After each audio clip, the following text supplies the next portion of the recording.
Expectation যেরকম ছিল সেটা বলতে গেলে তো নীল। আমাদের যে ওয়েতে আমরা খেলি সেরকম এক্সপেকটেশন যেরকম ছিল আমাদের সেরকম কিছু খুঁজে পাইনি।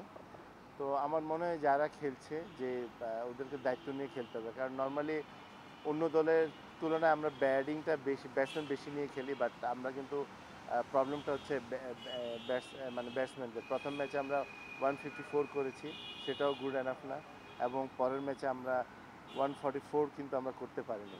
সেটা বাংলাদেশের মতো টিম এখানে কিন্তু ইজিলি জেতার কথা ছিল। বাট আমার কাছে মনে হচ্ছে যে আপনার টু মাচ প্রেশার নিয়ে নিচ্ছে প্লেয়াররা।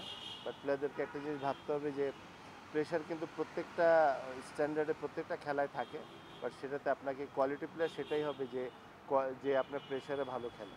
তো সেই ধরনের প্লেয়ার কিন্তু আমাদের দরকার, এবং this is the right opportunity যে এখানকার আমেরিকার টিম ভালো, বাট আপনি একদম ভালো বলা যাবে না। বাট এখানে যদি এই প্রেশারগুলো যদি আমরা নিতে না পারি তাহলে বড় ম্যাচে আমাদের জন্য জেতাটা ডিফিকাল্ট হয়ে যাবে। সো এটা আমাদের রাইট টাইম যে এখানে এগুলো ডেভেলপ করতে হবে।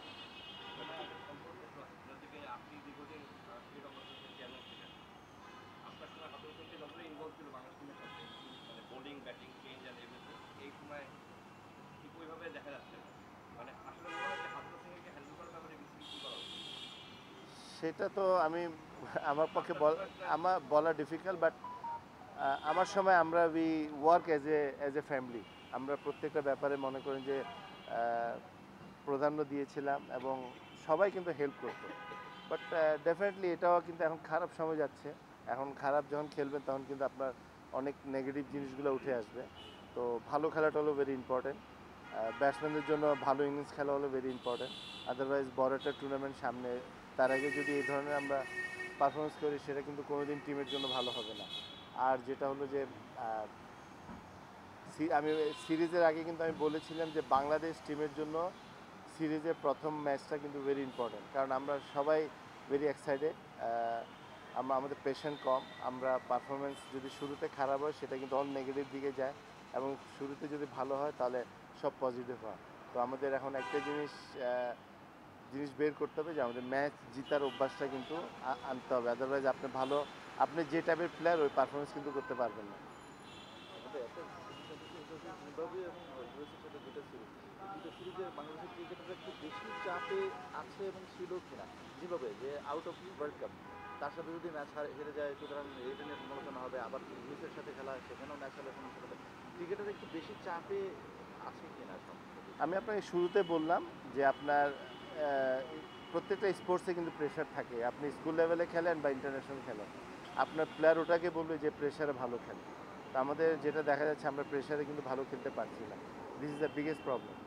আমাদের প্লেয়ারদের যে কোয়ালিটি আছে ওই কোয়ালিটির সাথে এই পারফরমেন্সের সাথে কিন্তু মিল হচ্ছে না। এখন আমার মনে হয় যারা ইনভলভ আছে, যারা যে দায়িত্বে আছে, ওনাদেরকে কিন্তু আরও বেশি ইনভলভ হওয়া উচিত এবং ভালো পারফরমেন্স এটা বের করা উচিত। পেশাদার কোন ধরনের পেশা, বোর্ড তো আর পেশা দিচ্ছে না, প্লেয়াররা কি নিজেরাই পেশা নিয়ে নিচ্ছে? আমার কাছে মনে হচ্ছে, কারণ বাংলাদেশে তো মনে করেন এটা শুরুর থেকে, নট যে এই গত 3-4 বছর না, আমরা যখন খেলা শুরু করেছি তখন থেকে 94-এ যেমন আমাদের প্রেশার ছিল 3টা টিম কোয়ালিফাই করবে, তখন কিন্তু আমাদের অনেক বড় প্রেশার ছিল, সারা জাতি তাকে ছিল। 97-এ আমরা কোয়ালিফাই করলাম।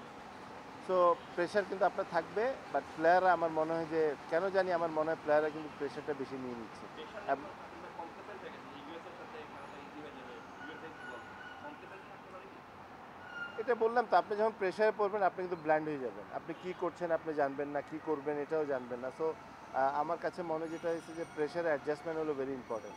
ভালো প্লেয়াররা কিন্তু প্রেশারে কিন্তু অ্যাডজাস্ট করে ফেলে। তো আপনি যতই ডোমেস্টিকে রান করেন, যতই পারফরমেন্স করেন, আপনি যদি প্রেশারে গিয়ে যদি পারফরমেন্স করতে না পারেন তাহলে কিন্তু আপনার টিম কোনোদিন ভালো করবে না। সেটা কিন্তু শুধু আমি প্লেয়ারদের ক্ষেত্রে বলছি না, যারা ইনভলভ আছে, আপনার কোচিং স্টাফ আছে, যারা দায়িত্বে আছেন, সবাইকে কিন্তু এটা সিরিয়াসলি চিন্তা করা উচিত। আচ্ছা ভাই, আপনার কি মনে হয় যে আপনার এই কথাগুলো 1 বছর আগের ইন্টারভিউতেও পাওয়া যায় যে বাংলাদেশ চাপে থাকে, নতুন কিছু নাই।